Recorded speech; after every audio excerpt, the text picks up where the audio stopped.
आरो बिपिएफनि मानसिफ्रा बुङो साला बेयो इउपिपिएलनि संख्रि जाग्रा बिनि थाखायनो बियो बेफोरबायदि भिडिअखौ बानायदों बियो साला इउपिपिएलनिफ्राय फैसा मोनदों बेफोरबायदि आरो सोरबाथ' दंखि हरबावदों आंखौ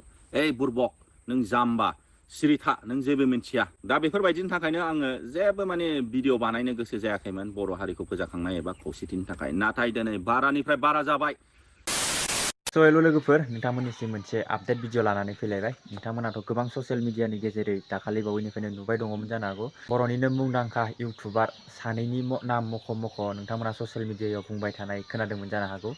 एसटि होनायाव मानो नोंथांमोना भिडिअ लाबोआखै बेफोरबायदि गोबां नोंथांमोना ससियेल मिडियानि गेजेरै नुदोंमोन जानो हागौ। दिनै नोंथांमोना ससियेल मिडियानि गेजेरै आं नैबे आपडेट भिडिअखौ लाबोनायनि जाहोनानो जाहैबाय नोंथांमोनाथ' बयबो मिथिखायो बर'निनो मुंदांखा आलफ्रेड बसुमतारीखौ नोंथांमोना बयबो सिनायखायो। दा बिनि सायावनो नोंथांमोना भिडिअखौ फुल नायनां मानो होनोब्ला दिनै एसटि होनायनि बागै मानो होनोब्ला फुल क्लियारिफिकेसन लानानै फैदों आलफ्रेड बसुमतारीया आरो मानो थाखाय एसटिखौ होनांगौ जानानै फैदों मानो थाखाय हेंथा गैया एसटि होनायाव बिनि सायाव फुल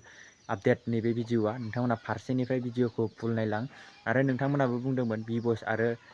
आलफ्रेडआ मानो बेफोरबायदिनि थाखाय भिडिअ लाबोआखै होननानै बुंदोंमोन। दा बिनि थाखायनो दा नोंथांमोना नुखाबाय आलफ्रेड बसुमतारीया दा नैबे आपडेटखौ लानानै फैदों। नोंथांमोना फुल नायनानै थांबानो जाबाय। नोंथांमोना फुल नायबा मिन्थिनानै मोनगोन आरो जोंनि बर'फोरा बयबो खौसे जा। नाथाय आंखौ माखासे पलिटिकेल पार्टिफोरा दंखि होदों।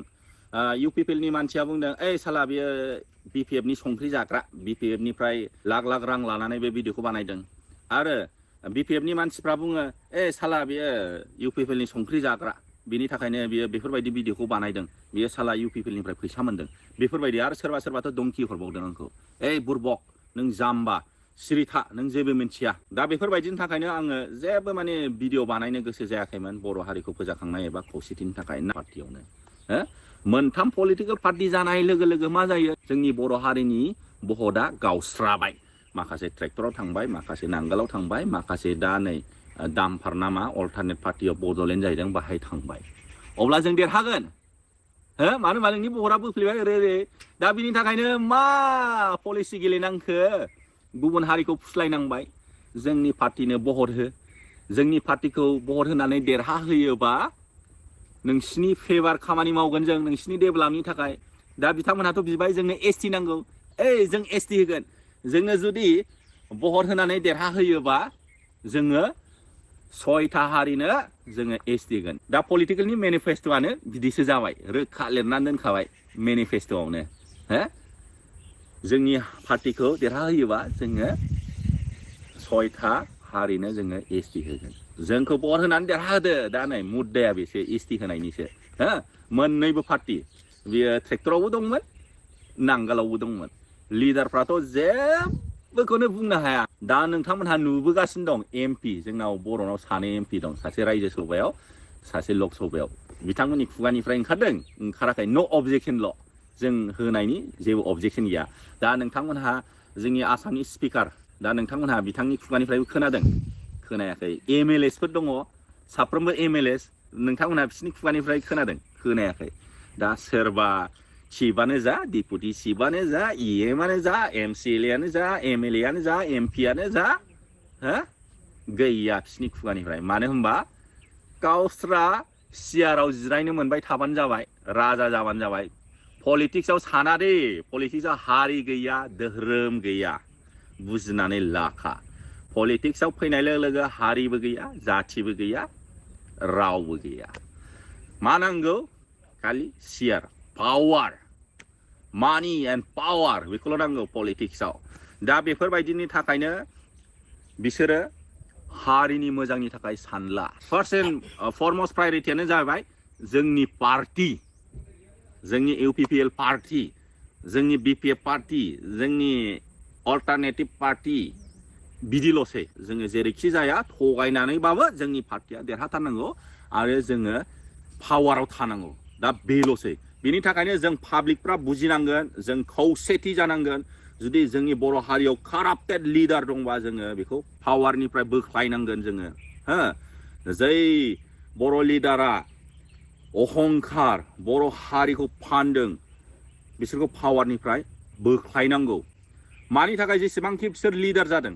बड'लेण्डनि नामावसो बिथांमोनहा लिडार जानो हादों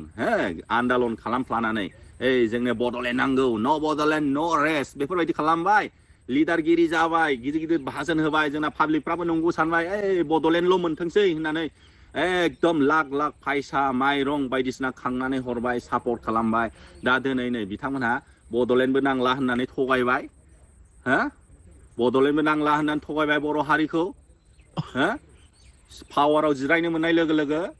गुबुन हारिनो एसटि होनायनिबो जोंहा प्रब्लेम गैला बेफोरबायदि बेनिखायनो जोङो मेगन खेवदो पाब्लिकफोर जोङो खौसेथि जादो जाय लिडारा बड'लेण्डनि नामाव बेफोरबायदि पावार मोनदोंमोन जोङो बिसोरखौ बोख्लायनांगोन जुदि बिसोरो बर' हारिनि हेंथायै खामानि मावबाय थायोबा आं आसा खालामबाय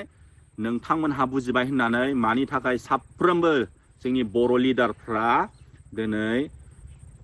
एगेन्स्ट बुंनो हायाखै एसटि होनाङा होननानै नाथाय एसटिसो होनांगौ होननानै बुंदों नोंथांमोनहा बुजिबाय जानो हागौ बेनो जाहैबाय डिभाइड एन्ड रुल पलिसिनि थाखाय गुबुन हारिया जों बर'फोरखौ मालाब्लाबो खौसेथि जाजानो लुगैया खौसेथि जानाय लोगो लोगो जोंखौ रावबो जोंखौ सोमावनो हाया हाजारखि बारहुंखायानो फैथों हाजारखि सारअन्थायानो फैथों हाजारखि दै बानायानो फैथों बर' हारिखौ खौसेथि जायोबा रावबो लोरौबो सोमावनो हाया बेनि थाखायनो जोङो खौसेथि जानांगोन जेब्लानाखि जों खौसेथि जाया बेफोरबायदि फाव फान्दायबाय थागोन जोंखौ फिदिंबाय थागोन आङो दा आसा खालामबाय नोंथांमोनहा बुजिनो हाबाय होननानै बेनि थाखायनो जोङो सिरि मोनदो मेगन खेवबावदो आरो खौसेथि जादो बर' हारिनि मोजांनि थाखाय जोङो जेब्लाबो खामानि मावनो नाजादिनि जय बर' हारिनि दाथ' नोंथांमोना आलफ्रेड बसुमतारीनि खुगाजोंनो नोंथांमोना बुंनायखौ खोनाखाबाय मानो थाखाय एसटि होनायाव जोंनि बर'नि गिदिर गिदिर लिडारफ्रा मानो हेंथा गैया बिनि बागै नोंथांमोना